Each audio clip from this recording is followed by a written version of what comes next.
You were quite feral, really, being on a farm. As soon as you could toddle, you were outside, sort of running amongst the cows as far as it was safe, and quite an outdoor life, really. My granddad was an engineer, and my ambition was to work at Rolls-Royce and follow in his footsteps. But for various reasons, I completely failed at school, so that wasn't an option.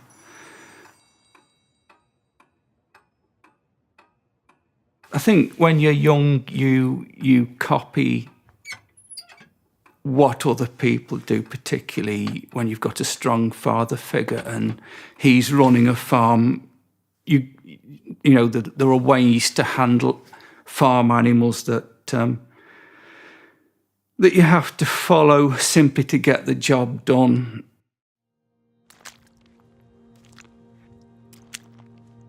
I began to sort of feel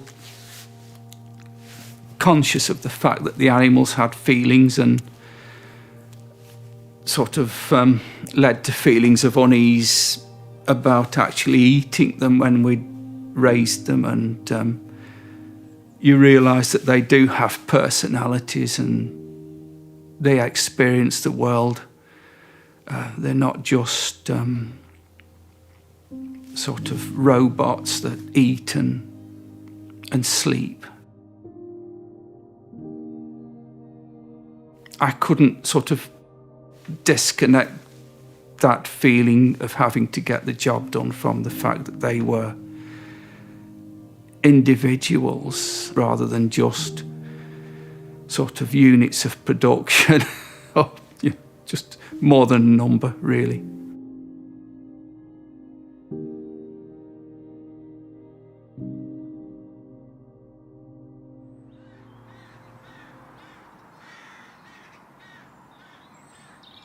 I came to Bradley Nook Farm in 2006 as a student who had to go to an English-speaking country for an assignment.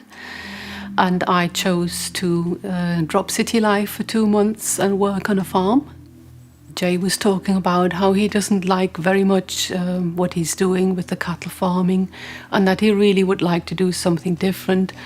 And by the end of the 2 months, he said, why don't you come and live with me, and we start something completely different. I came here with the intention of changing the farm to something that would not involve taking animals to the abattoir.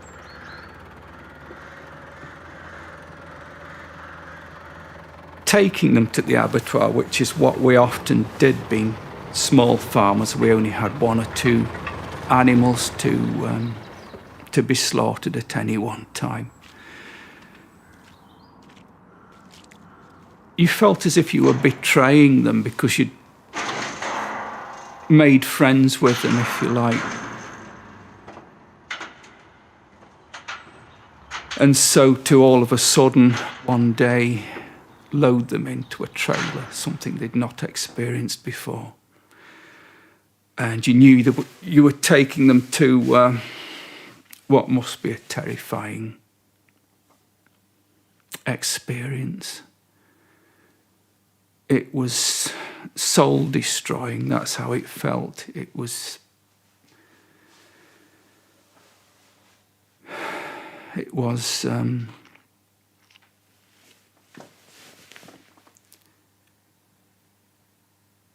very difficult to do, but wanting to keep the farm working as a farm, I just needed to keep doing it until I could find what else to do.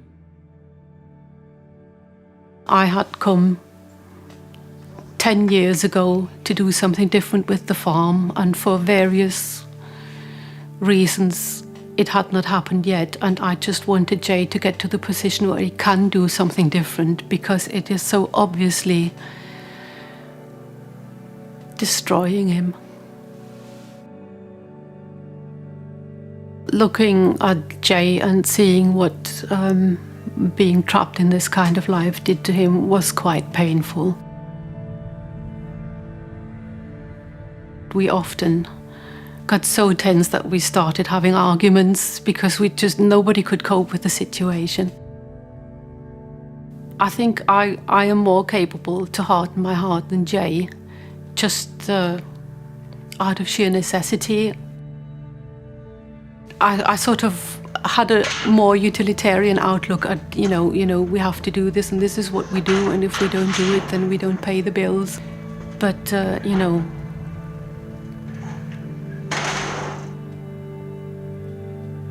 you know what you're doing, and it's horrible.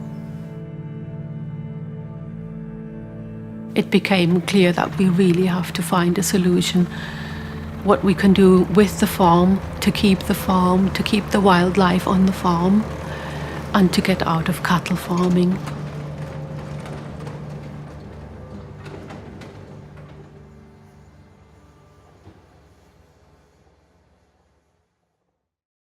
It had been suggested from various sources that the best solution would really just to sell up and go away.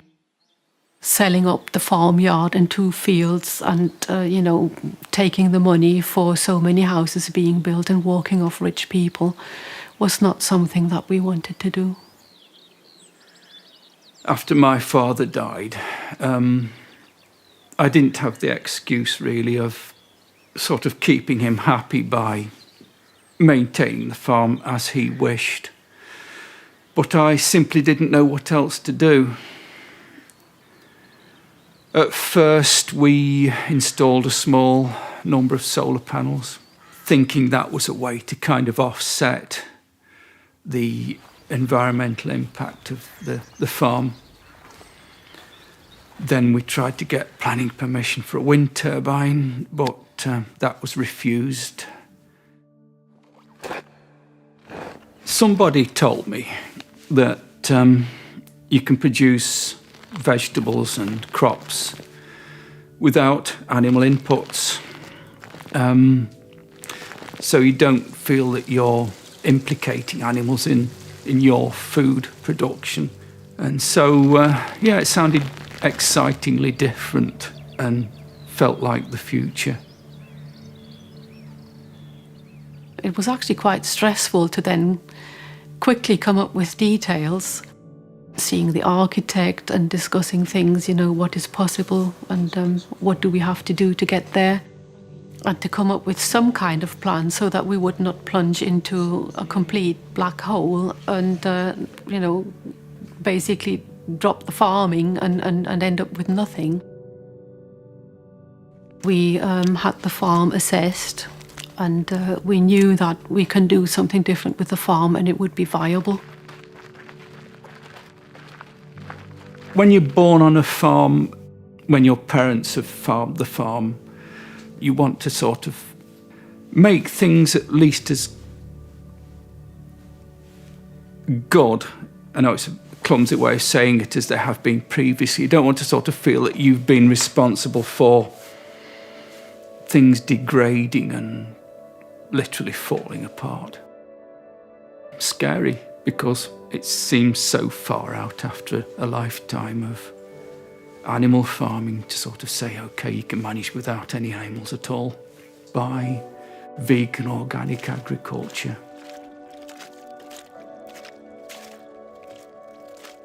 As winter came to an end, we started to think, well, you've got all these cows on the farm, what'll happen to them?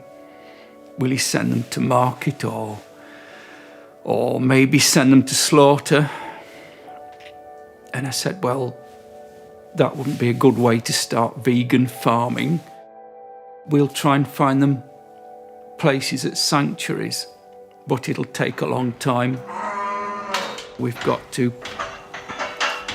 organise this and deal with the reality of the cows leaving the farm, and it's going to be a massive change. You sort of think, am I doing the right thing? It was quite scary for me because I was kind of rejecting everything I'd known up till that day, really. To do something as radical as getting rid of the livestock from the food chain seemed threatening to most of agriculture, I think. It kind of distanced us from the other farmers in the area. In fact, the farm was nicknamed the Funny Farm by some local residents. I think that it is largely underestimated what pressure farmers feel. I think they could do with more support to look at things differently rather than being attacked. The cost that we had been burdened with from doing what we're doing is basically losing the money that we would have made from sending the animals to slaughter, which would have been, roughly 40 to 50,000 pounds. Accepting that we would lose the income from selling the cattle was not difficult at all. Trusting that there are enough people out there who appreciate what we are doing, appreciate what we are trying to do, and who are willing to support us. Hello, Teddy. It seemed that it would take a long time before places were found for the animals. We'll have to sort of allocate 6 here and 1 or 2 at another sanctuary. It's going to take a long time. It took a lot of planning. It took an awful lot of phone calls. And I assume that it was stressful for Jay as well, but he doesn't express that so much. But I know that I was terribly stressed. So we were amazed when they phoned and said Hillside in Norfolk can take the entire herd all together at one go. Calves and cows can stay together and all the family groups can be preserved. It's an absolutely sort of dream outcome that they can all stay together and live out the rest of their lives. We were very, very pleased. The day after our cattle had gone, we received the first postcards and letters from people saying how wonderful what we are doing. And a lot of people said, "You have restored my faith in humanity." We have now finally managed to achieve the change that I came here to help with in the first place. And although we are still working on it and have not got the end result yet, it is quite a different thing to manage making plans rather than just the same old that you are not really convinced of. I do think that it has changed Jay.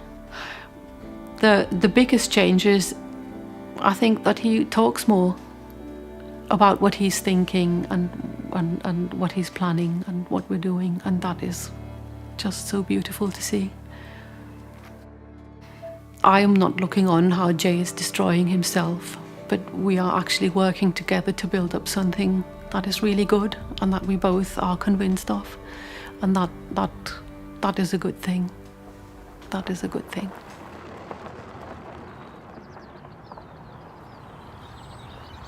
You can tell this sort of, they don't belong to me anymore somehow. Everything that had bothered me about the process of beef farming in the past, all that burden of responsibility was lifted, and it was just such a relief to know that the animals I'd been looking after would have a happy, cowy life for the rest of their lives. I know it sounds soppy, but it was a joy, really, to learn that the ones who were still living on the farm were going to be saved, literally, and enjoy just being cows.